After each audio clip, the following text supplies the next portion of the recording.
DSC పూర్తయిపోయి ఆంధ్రప్రదేశ్లో ఏడాది దాటిన తర్వాత కూడా దాన్ని అయితే వివాదాలు వేయటం లేదు.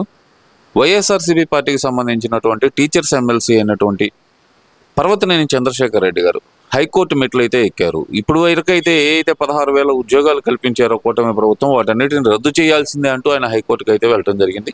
అసలు ఎలా చూడాలంటారు ఇదంతా? ఇప్పుడు వాస్తవాలను గమనించిన మీదట న్యాయస్థానము చక్కటి తీర్పు ఇచ్చింది. ఇక ఏదో తప్పుడు వార్తలతోటి అభూత కల్పనలతోటి ప్రజలను తప్పుదోవ పట్టించాలి అనుకునే వాళ్లకు న్యాయస్థానము మొట్టికాయ వేసింది అనేటిది వాస్తవము. ఎందువల్లనంటే డిఎస్సిలో ఎలాంటి అవకతవకలు జరగలేదు అని చెప్పేసి అధికారులు అధికారికంగా వాళ్ళు అనేక పత్రికా ప్రకటనలే కాకుండా అధికార పత్రాలు కూడా వాళ్ళు జారీ చేసిన మీద కూడా ఇంకా దాన్ని ఇష్యూ చేయడం మాత్రం మంచిది కాదు.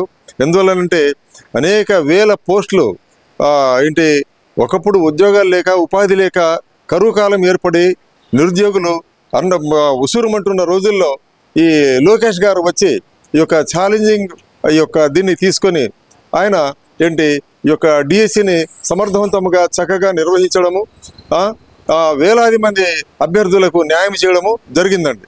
కాబట్టి అభ్యర్థులే చెప్తున్నారు, ముందుకు వచ్చి చెప్తున్నారు, అయ్యా మేము చాలా బీదవాళ్ళము, ఏమి కేవలం ప్రతిభ ఆధారంగా మాకు ఉద్యోగాలు వచ్చాయి, మాకు చాలా సంతోషంగా ఉందని సాక్షాత్ అభ్యర్థులే చెప్తున్నప్పుడు వీళ్ళు దాన్ని నిరూపించుకోలేక కేవలము ఈ విధంగా అసత్య ప్రచారంతో ప్రజలను నమ్మిస్తామనుకోవడం మాత్రం అది భ్రమే అవుతుందండి. ఒకవైపున హైకోర్టు కొట్టేసినా సరే రౌండ్ టేబుల్ సమావేశాలు అని చెప్పి, అలాగే చూస్తాను నిరుద్యోగాలు ఏదైతే ధర్నా చేస్తున్నారు జంజీ కాలం అని చెప్పి వైసీపీ నాయకులు పదే పదే నిరుద్యోగులను కానీ యువతను కానీ రెచ్చగొట్టే ప్రయత్నాలు ఎందుకు చేస్తున్నారు అనుకోవాలంటారు? అంటే ఇక రాబోయేది ఎన్నికల కాలం అనుకోవచ్చునము. కాబట్టి ఇప్పటి నుంచే వాళ్ళు వాళ్ళ ప్రచార సాధనాలతోటి దుష్ప్రచార సాధనాలతోటి వాళ్ళు ఏదో లబ్ధి పొందాలనే ఉద్దేశంతో ఇలాంటివి చేస్తూ ఉండవచ్చండి. కాకపోతే యువత మాత్రము ముఖ్యంగా ఏంటి వాళ్ళు చాలా హుషారుగా ఉన్నారు. ఎందువల్లంటే వాళ్లకు నోటిఫికేషన్లు వస్తున్నాయి, ఆ తర్వాత పరీక్షల నిర్వహణ జరుగుతుంది, ఉద్యోగాలు ఉపాధి లభిస్తుంది. ఇక కేవలం ప్రభుత్వ రంగంలోనే మాత్రమే కాకుండా ప్రైవేట్ రంగంలో కూడా అనేక ప్రాంతాల్లో అటు రాయలసీమ కావచ్చు, ఇత ఉత్తరాంధ్ర కావచ్చు, లేదా కోస్తాంధ్ర కావచ్చు, అన్ని ప్రాంతాల్లో బ్రహ్మాండంగా పరిశ్రమలు వస్తున్నాయి, ఇన్వెస్ట్మెంట్లు వస్తున్నాయి, ఉపాధి అవకాశాలు మెండుగా లభిస్తున్నాయి.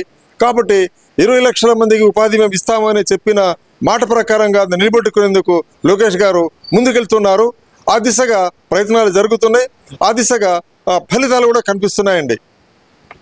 అంటే ఇక్కడ వాళ్ళు హైకోర్టు కొట్టేసింది, ఇదంతా జరిగినా సరే నారా లోకేష్ గారు రాజీనామా చేయాలి, లేదంటే జడ్జి కాక్రోచ్ ఉద్యోగం లాగా ఇక్కడ కూడా మేము ఉద్యమం చేస్తామని చెప్పి ఒక రకమైన బ్లాక్ మెయిలింగ్ రాజకీయాలకు ఎందుకు పాల్పడుతున్నారు అనుకోవాలంటారు? ఇక్కడ మన ఆంధ్రాలో యువత సంతృప్తిగా ఉన్నారండి. యువత అసంతృప్తిగా ఉంటే, అక్రమాలు జరిగాయి అని ఉంటే మాత్రమే ఈ యొక్క జడ్జి వచ్చే అవకాశం ఉంటాయి, కానీ అలాంటి అవకాశాలు ఇక్కడ లేవండి. కాబట్టి యువత ఇక్కడ ముఖ్యంగా విద్యావంతులు వాళ్ళు ఇక్కడ ఎవరి భ్రమలకు లోను కారండి. కాబట్టి అలాంటివి ఇక్కడ మాత్రము మన ఆంధ్రప్రదేశ్లో మాత్రము అలాంటివి ప్రజలు ఏమీ జరగవు. దానికి తోడుగా న్యాయస్థానాలు స్పష్టంగా చెప్తున్నాయండి. ఇక కాబట్టి విద్యావంతులకు ఇంతకంటే ఇంకేం కావాలి చెప్పండి. కాబట్టి ఇలాంటి దుష్ప్రచారాలు ఏమి కూడా పనిచేయవని నాకు అనిపిస్తుందండి. ఇంకో విషయం చూస్తే కనుక మళ్ళీ టెట్కి అయితే సర్వం సిద్ధం చేస్తున్నారు. ఒకవైపున ఎలా చూడాలి? ఒకవైపున ఇంత విమర్శలు వస్తున్నా సరే ఏం పట్టించుకోకుండా, మరోవైపున నేను చేయాలనుకున్న పని చేసేస్తాను, నిరుద్యోగ యువతకు ఉపాధి కల్పిస్తాను, టీచర్ పోస్టులు మాత్రం ఖాళీ ఉంచను అనే ఉద్దేశంతో నారా లోకేష్ గారు ఇలా చేస్తుంటారే, ఒకవైపు వస్తున్న విమర్శల్ని వాటిని తిప్పికొట్టే విధంగా అనుకోవచ్చు అంటారా, అలా ఏదంటే వాళ్ళు మాట్లాడుతూనే ఉంటారు, మన పని మనం చేసుకుందాం అనే ఉద్దేశంతో అనుకోవచ్చు అంటారా? అంతేనండి.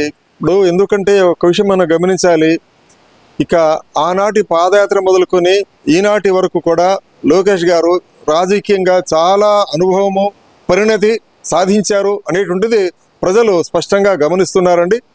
అందువల్ల ఎవరేమి చెప్పుకున్నా, ఎవరేమి రాళ్ళు వేసినా, ఎవరు బురద చల్లినా వాటిని లెక్క చేయకుండా తనదైన శైలిలో వ్యూహాత్మకంగా ఆయన ఏంటి యువతకు ఉపాధి కల్పించాలి, అది డిఎస్సి కావచ్చు, పోలీస్ రిక్రూట్మెంట్ కావచ్చు, లేదా ఈ టెట్ కావచ్చు, వాటి నిర్వహణ సక్సెస్ఫుల్గా నిర్వహించి యువతకు న్యాయం చేయాలనే ఒక స్పష్టమైన అజెండాతో ఆయన ముందుకెళ్తున్నారండి. ఇటువంటి సందర్భంలో విమర్శలు రావడం సహజము.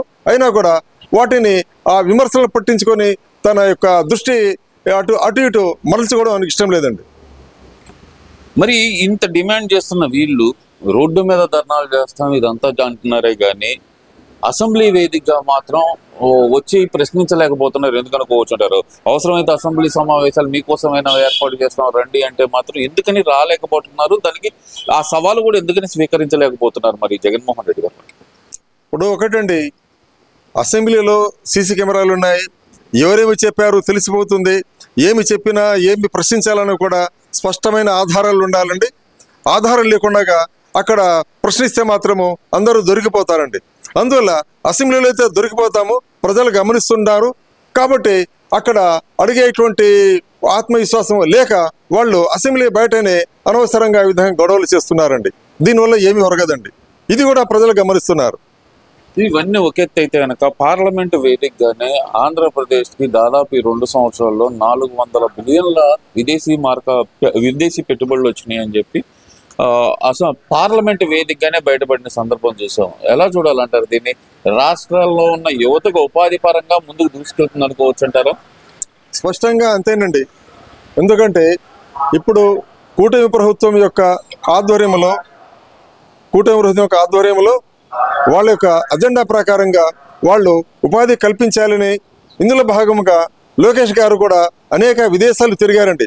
విదేశాల్లో పర్యటించి వాళ్ళు అక్కడ ఇన్వెస్టర్లను అక్కడ ఆకర్షించి మన రాష్ట్రం ఇస్తున్నటువంటి అనేక రాయితీలను ప్రకటిస్తూ విశేషంగా వాళ్ళు ఈ యొక్క ఇన్వెస్టర్లను ఆహ్వానిస్తున్నారండి. ఫలితముగా ఇప్పుడు అటు ఉత్తరాంధ్ర కావచ్చు, విశాఖపట్నం ఏరియా కావచ్చు, చివరి రాయలసీమ కావచ్చు, ఇక్కడ అన్ని ప్రాంతాలు కూడా విశేషంగా ఇప్పుడు పరిశ్రమలు వస్తున్నాయండి. ఎంఓయూలు కూడా సైన్ అయిపోయాయి. ఆ తర్వాత దాని ఫాలోఅప్ యాక్షన్ కూడా జరుగుతుందండి. ముఖ్యంగా ఇప్పుడు వెనకబడిన ఈ కర్నూలు జిల్లా ప్రాంతం ఉంది, అక్కడ ఓరాకల్ ప్రాంతము రాష్ట్రంలోనేది అద్భుతమైనటువంటి ఒక పారిశ్రామిక హబ్గా అది రూపొందించుకోబోతుంది. అంతేకాకుండా అక్కడ భారీ ఎత్తున పరిశ్రమలు ముందుకు వస్తున్నాయండి. ఇవన్నీ కూడా లక్షలాది మందికి ఉపాధి అవి కల్పించబోతున్నాయి. అలాగే అనంతపురం జిల్లాలో కూడా, వెనకబడిన అనంతపురం జిల్లాలో కూడా అక్కడ ఇప్పుడు అనేక కొత్త పరిశ్రమలు రాబోతున్నాయండి. ఇవి ముఖ్యంగా రాయలసీమకు పారిశ్రామిక రంగంలో ఒక స్వర్ణయుగం రాబోతుంది. దానికి సంబంధించి స్పష్టమైన ఆధారాలు కనిపిస్తున్నాయండి. Thank you.